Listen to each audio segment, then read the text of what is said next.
구약 성경 전체를 네 부분으로 나누면 율법서, 역사서, 시가서, 선지서로 나눌 수가 있습니다. 율법서는 창세기로부터 신명기까지로 모세가 기록했다고 해서 모세오경이라고도 부르고, 그 내용이 율법의 내용이라고 해서 율법서라고도 부릅니다.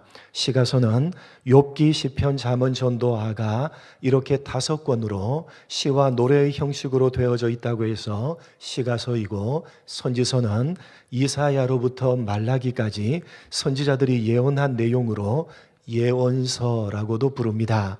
그리고 여호수아부터 에스더까지 12권은 이스라엘 백성들이 하나님의 언약 백성으로 그들의 역사 속에서 하나님과의 언약을 어떻게 지켜갔는가를 내용으로 삼고 있다고 해서 역사서라고 분류합니다.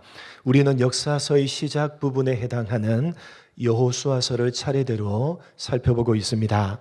여호수아서는 출애굽한 이스라엘 백성들이 하나님께서 약속하신 가나안 땅으로 들어가서 그 땅을 정복해 가는 과정과 그 정복한 땅을 분배하는 내용에 대한 기록입니다. 이스라엘 백성들은 요단강을 건너서 가나안 본토로 들어가서 여리고성과 아이성을 차례대로 무너뜨리면서 가나안 땅을 정복해 갑니다. 오늘 본문이 9장 말씀은 여리고성과 아이성 전투에서 이스라엘이 크게 승리를 거두고 난 이후에 일어난 일들입니다. 여리고성과 아이성 전투에서 이스라엘이 크게 승리하고 모든 거민들을 진멸하자 그 주변에 살고 있었던 가나안 족속들은 두 가지로 반응을 보입니다. 가나안의 대부분의 족속들은 서로 연합하여 이스라엘과 맞서서 싸우려고 합니다. 그런데 기브온 거민들은 전혀 다르게 행동을 합니다. 히비 족속에 속한 소수 부족인 이 기브온 거민들은 꾀를 내어서 이스라엘과 전쟁을 하지 않고 화친하는 방법을 생각해냅니다. 먼저 그들은 헤어진 전대와 찢어져서 기운 가죽 포도주 부대를 나귀에 싣고, 낡아서 기운 신을 신고 낡은 옷을 입고 다 마르고 곰팡이가 난 떡을 준비해가지고 아주 먼 곳으로부터 온 것처럼 거짓으로 꾸며서 이스라엘의 지도자를 찾아갑니다. 그리고 자기들의 입장을 명확하게 전달합니다. 본문 6절 말씀을 보시면 우리는 먼 나라에서 왔나이다. 이제 우리와 조약을 맺읍시다. 9절에서도 종들은 심히 먼 나라에서 왔나이다 라고 말하면서 여호수아와 이스라엘 백성들을 속이고 화친 조약을 맺게 됩니다. 우리가 잘 알듯이 하나님께서는 모세를 통해서 가나안 땅에 들어가게 되면 그곳에 거주하는 모든 족속들과는 어떤 관계도 맺지 말고 반드시 어떻게 하라? 반드시 진멸하라 명령하셨습니다. 그렇게 진멸해야 될 족속들 가운데 이 기브온 거민들이 속한 히위 족속도 당연히 포함되어져 있는 것입니다.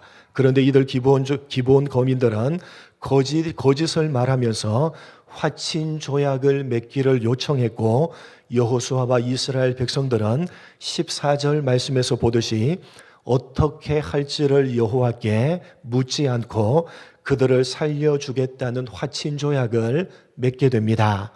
오늘 말씀에서 우리가 주목해야 될 것은 기브온 거민들이 이스라엘을 거짓으로 속여서 화친을 요청한 것에 대해서, 그리고 여호수아와 이스라엘의 족장들이 어떻게 해야 할지를 하나님께 묻지도 않고 화친 조약을 맺은 것에 대해서 하나님께서는 두 가지 모두 그 어떤 징계도 내리시지 않았다는 점을 우리는 주목해야 되는 것입니다.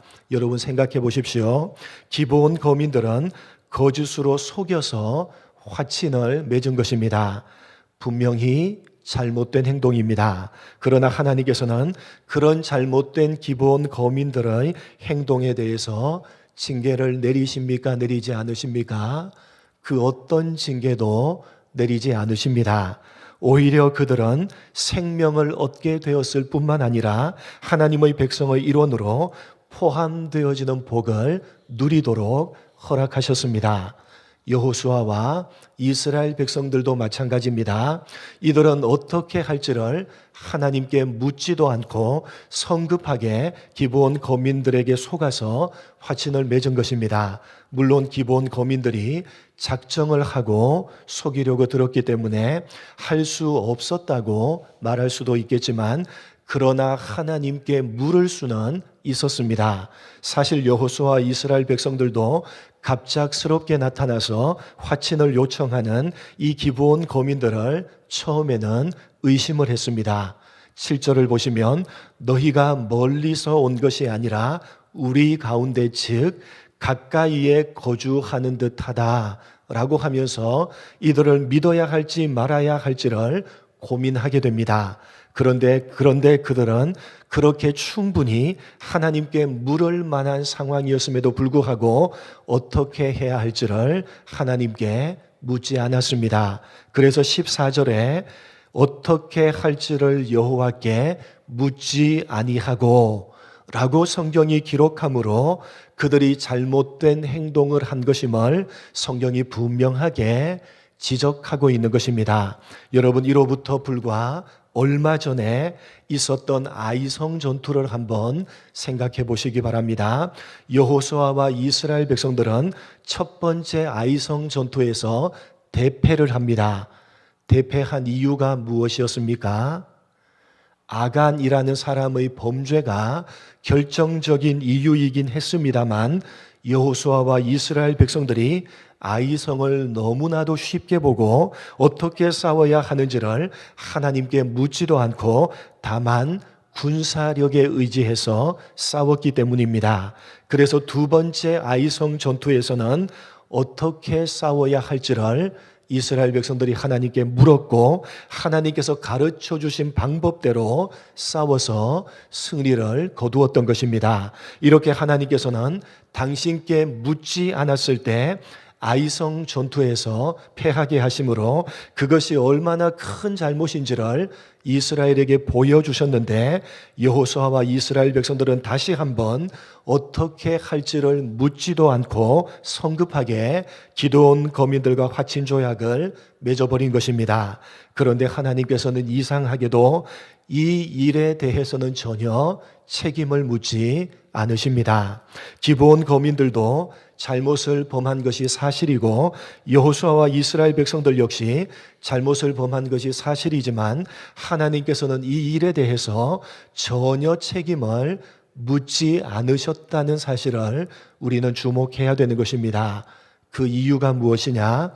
그것은 하나님의 은혜가 기브온 거민들과 이스라엘의 잘못보다도 비교할 수가 없이 더 크기 때문입니다.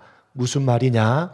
이 여호수아 9장의 기록은 기브온 거민들의 잘못이나 여호수아와 이스라엘 백성들의 잘못에 대해서 지적하기 위해서 기록된 것이 아니라 그 잘못들을 능히 덮고도 남을 하나님의 은혜에 대해서 교훈하기 위해서 기록된 것이라는 사실입니다. 여러분, 오늘 기브온 거민들의 모습은 여호수아 2장에 나타나 있는 누구의 모습과 흡사합니까? 라합의 모습과 흡사합니다. 기브온 거민들은 이스라엘의 하나님에 대한 소문을 듣고 여호수아를 찾아온 것처럼 라합 역시 이스라엘의 하나님에 대한 소문을 듣고 이스라엘의 정탐꾼들을 영접하고 숨겨줬습니다. 또한 기브온 거민들이 살아남기 위해서 여호수아에게 거짓말을 했듯이 라합 역시 살아남기 위해서 정탐꾼을 찾고 있는 자기 동족들에게 거짓말을 했습니다. 그리고 기브온 거민들이 하나님 편에 연합하기 위해서 같은 가나안 족속들과의 연합을 탈퇴했듯이 라합 역시 하나님의 편에 연합하기 위해서 자기의 동족들을 배신한 것입니다. 그래서 결국 라합도 기브온 거민들도 모두 다 이스라엘의 공동체의 한 일원이 되어졌던 것입니다. 라합이나 기브온 거민들이 한 행동은 분명히 거짓이었고 속이는 것이었습니다. 그것은 분명한 잘못이었습니다. 그러나 하나님께서는 라합을 징계하지 않으셨고 마찬가지로 기브온 거민들도 전혀 징계하지 않으셨습니다. 그리고 여호수아와 이스라엘 백성들도 전혀 징계하지 않으셨습니다. 경우에 따라서는 거짓말을 해도 괜찮다고 거짓말을 하고 속이는 것을 정당화하고자 하는 것이 결코 아닌 것입니다.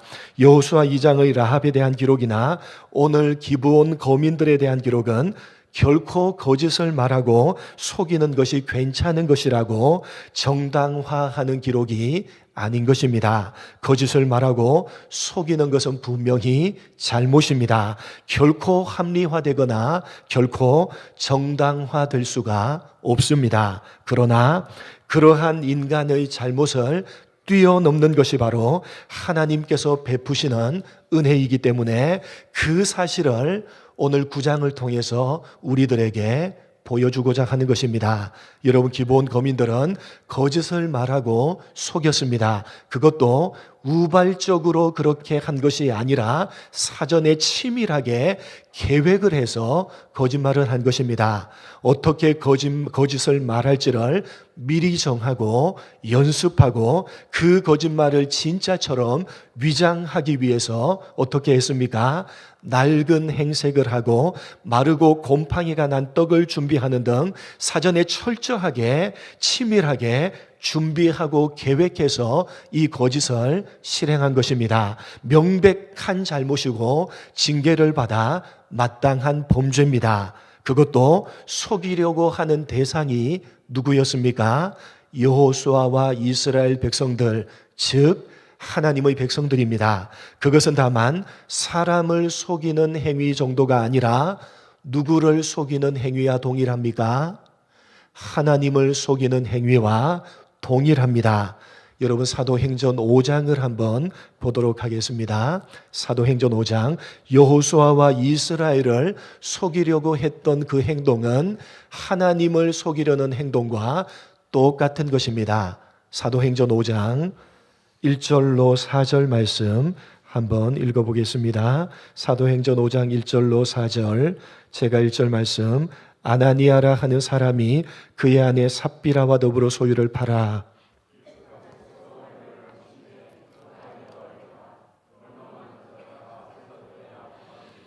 베드로가 이르되 아나니아야 어찌하여 사탄이 내 마음에 가득하여 네가 성령을 속이고 땅값 얼마를 감추었느냐.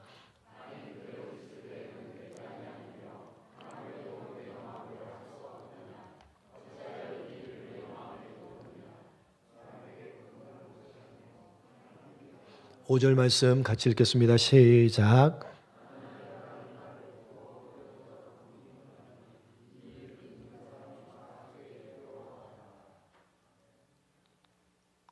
안 맞죠? 그죠? 여러분, 무슨 사건입니까? 우리가 잘 아는 아나니아와 삽비라 사건입니다. 이들 부부가 자신들이 판 땅값의 일부를 바치면서 전부라고 속인 것입니다. 누구를 속인 것입니까? 사도 베드로를 비롯한 초대교회 성도들을 속인 것입니다. 그런데 베드로가 누구를 속이려고 했다고 말을 합니까? 3절에 성령을 속이려고 했다라고 되어져 있고 4절에 하나님을 속이려고 했다라고 되어져 있습니다. 사도들을 속이고 하나님의 백성들을 속이는 것은 곧 하나님을 속이는 것과 마찬가지의 행위라는 것입니다. 그렇게 중대한 범죄 행위이기 때문에 아나니아와 삽비라는 어떻게 되었습니까? 그 자리에서 즉사해서 죽었습니다. 오늘 본문의 기브온 거민들이 행한 것도 바로 아나니아와 삽비라가 행한 것과 똑같이 죽어 마땅한 범죄였습니다. 그러나 하나님께서 베풀어 주시는 은혜는 그 모든 것을 덮고도 남는 것입니다. 하나님께서 기브온 거민들에게 은혜를 베풀어 주셨다라는 것을 오늘 본문이 보여주고자 하는 것입니다. 사실은 이스라엘 백성들도 라합도 그리고 오늘 기브온 거민들도 하나님의 은혜가 아니었으면 하나님의 백성이 될 수가 있었습니까? 없었습니까? 하나님의 백성이 될 수가 없었습니다. 명백한 잘못임에는 틀림이 없지만 그러나 그것을 능가하는 하나님의 은혜가 라합에게 베풀어졌고 이스라엘에게 베풀어졌고 오늘 기브온 거민들에게 베풀어졌던 것입니다. 여러분, 하나님께서 기브온 거민들에게 은혜를 베풀어줬다는 사실을 무엇으로 알 수가 있습니까? 본문 9절과 10절에 이렇게 되어져 있습니다. 본문 9절과 10절 같이 읽겠습니다. 시작.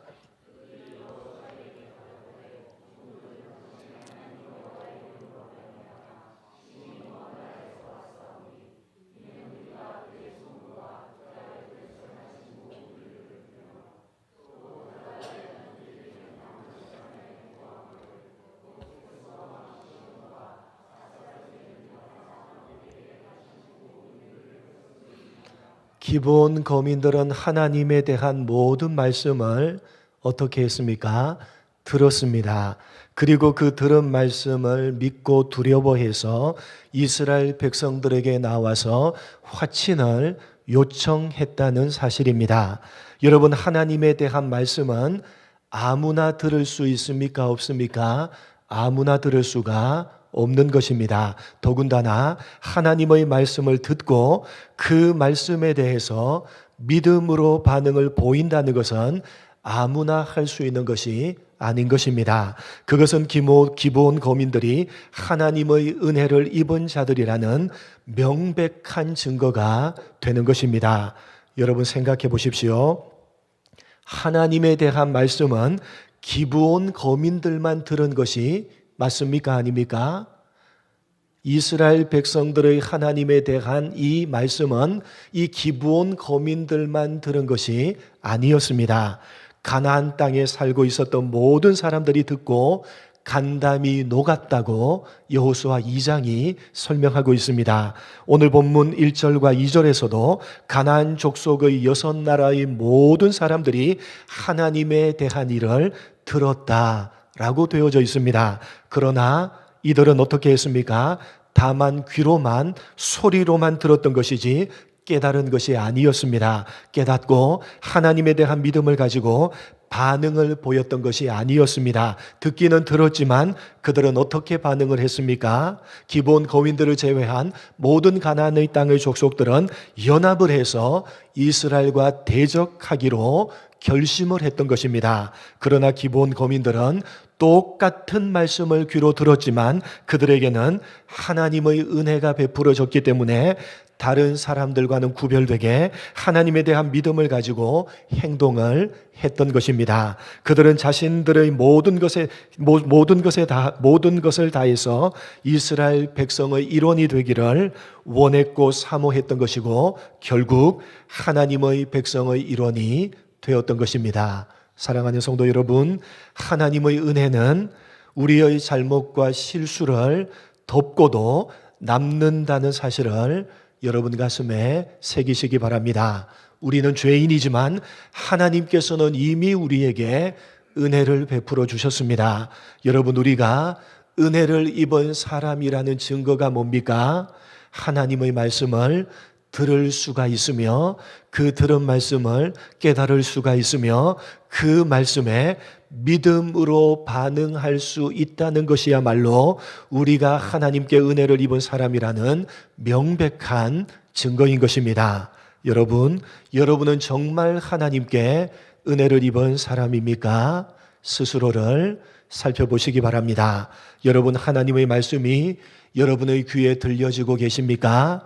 다만 소리로만이 아니라 그 말씀이 깨달아지고 있으며 그 말씀에 여러분이 믿음으로 반응을 보이고 있는지 여러분 스스로를 점검해 보시기 바랍니다. 은혜를 입었다고 하면서도 하나님의 말씀을 다만 소리로만 듣고 있는 것은 아닌지, 이 기본 거민들을 제외한 모든 가나안 땅의 족속들처럼 하나님에 대한 말씀을 그저 소리로만 듣고 아무런 반응, 오히려 적대적인 반응을 보이고 있는 것은 아닌지, 여러분 말씀을 사모하지도 않고 듣기는 들어도 전혀 반응하지도 않는 은혜 입지 못한 사람들과 방불하게 여러분 신앙생활을 하고 있는 것은 아닌지 여러분 자신을 오늘 정직하게 돌아보시기 바랍니다. 여러분, 하나님께서는 오늘도 우리들에게 은혜를 베풀어 주시기를 원하십니다. 믿으시기 바랍니다. 믿으시기 바랍니다. 그래서 지금도 하나님이 어떻게 하고 계시는 겁니까? 하나님의 말씀을 지금도 하나님께서는 여러분에게 은혜 베풀어 주시기를 원하셔서 지금도 하나님의 말씀을 여러분들의 귀에 들려주시는 것입니다. 여러분, 이러한 하나님의 은혜를 외면하지 마시고 쏟아버리지 마시기 바랍니다. 기억하십시오. 여러분, 하나님을 알고 하나님을 예배하는 것은 특별한 은혜입니다. 다시 한번 말씀드립니다. 하나님을 알고 하나님을 예배하는 자리로 나와서 이렇게 하나님을 예배할 수 있다는 것은 특별한 은혜인 것입니다. 선포되는 하나님의 말씀을 들을 수 있다는 것은 그 무엇으로도 비교할 수 없는 크신 하나님의 특별하신 은혜인 것입니다. 하나님께서는 오늘도 우리들에게 은혜를 베풀어 주시고 그렇게 베풀어 주시기를 원하는데, 그 가운데 가장 특별한 은혜는 바로 말씀의 은혜인 것입니다. 그래서 이 하나님의 말씀을 가리켜서 무엇이라고 말하는 겁니까? 일반 은총에 반해서 이 하나님의 말씀은 어떤 은총? 특별 은총 이라고 말하는 겁니다. 일반 계시와 반해서 이 하나님의 말씀은 어떤 계시? 특별 계시라고 부르는 것입니다. 여러분, 하나님께서 우리에게 베풀어 주시는 은혜 가운데 가장 특별하고도 가장 귀한 은혜는 바로 하나님의 말씀의 은혜인 것입니다. 여러분은 지금 현재 말씀의 은혜를 누리고 계십니까? 나도 한때는 이런 말을 자주 하는 사람은 현재가 별 볼 일 없는 사람들입니다. 지금 현재 하나님의 말씀을 누려야 되는 것입니다. 그렇지 못하면 여러분의 영혼은 시들어 있는 것이며, 만약 그렇지 못한다면 여러분의 영혼은 파리해져 있는 것입니다. 오늘 이 시간 여러분 스스로에게 정직하게 한번 물어보시기 바랍니다. 말씀의 은혜를 누리지 못하고 그 허한 심령을 교회 일을 하는 것으로 때우고 있는 것은 아닌지, 그저 예배에 참석해서 종교적 행위를 하는 것으로 말씀의 은혜를 누리지 못하는 메마른 심령을 스스로 위로하고 있는 것은 아닌지, 구원의 은혜를 입기는 입었는데 말씀의 은혜는 누리지 못하고 참으로 피폐한 심령으로 그저 종교적인 일에 몰두하는 것으로 신앙생활을 감당하고 있는 것은 아닌지 오늘 여러분 스스로 말씀 앞에서 물어봐야 될 것입니다. 그리고 여러분, 말씀의 은혜를 사모하시고 말씀이 주시는 은혜의 바다로 여러분 나오시기를 결심하시고 그렇게 사모하시기 바랍니다. 기록된 하나님의 말씀을 읽고 묵상하시고 선포되는 하나님의 말씀인 설교에 귀를 기울이시고 마음을 다해서 들으시기 바랍니다. 여러분이 좋아하고 여러분이 듣고 싶어 하는 말씀이 아니라 성경이 말하고 있는 하나님의 말씀을 사모하는 마음으로 말씀을 듣는 자리로 나오시기 바랍니다. 그리고 들은 말씀에 정직하게 반응을 보이시기 바랍니다. 듣고 쏟아버리지 마시고 들은 말씀에 정직하게 반응을 보이시기 바랍니다. 사랑하는 성도 여러분, 말씀의 은혜를 잃어버린 채 메마르고 강팍한 심령으로 다만 종교적인 의무를 행하며 교회 일을 행하는 것으로 신앙생활을 때우고 있는 그런 가난하고 못난 신앙에서 이제 그만 돌이키시기 바랍니다. 사모하는 마음으로 말씀을 받으심으로 하나님께서 허락하시는 말씀의 은혜를 회복하시고 말씀에 깊이 사로잡히셔서 기쁨과 즐거움으로 하나님을 섬겨가시며 몸된 교회를 받들어 섬겨가시는 여러분 모두가 되시기를 주님의 이름으로 간절히 축복합니다.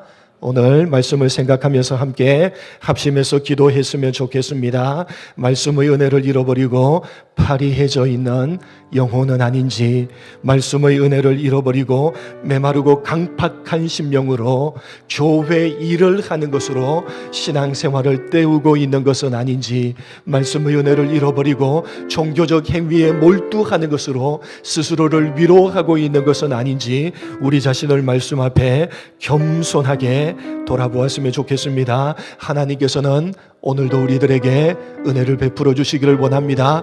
그 은혜 가운데 가장 특별하고 가장 귀한 은혜는 바로 말씀의 은혜라고 하는 사실을 우리가 가슴에 새기고 하나님 말씀의 은혜를 회복하게 하여 주옵소서. 그 말씀의 은혜 깊이 사로잡히게 될 때에 그 말씀 속에서 우리의 기도가 터져 나오게 될 것이며 그 기도 가운데 우리의 찬양이 터져 나오게 될 것이라는 사실을 가슴에 새길 수 있도록 인도하여 주옵소서. 하나님 앞에 기도가 터져 나오지 못하는 이유가 무엇입니까? 우리가 말씀의 은혜에 사로잡히지 못하고 그 은혜를 잃어버리고 하나님의 마르고 강팍한 심령과 파리한 심령으로 있기 때문에 그러하다는 사실 기억하며 하나님 말씀의 은혜를 회복하게 하여 주옵소서. 사모하는 마음으로 말씀을 읽고 듣는 자리로 나가게 하시고 하나님 그 선포되는 말씀 앞에 정직하게 반응하기를 힘써 노력함으로 말씀의 은혜를 깊이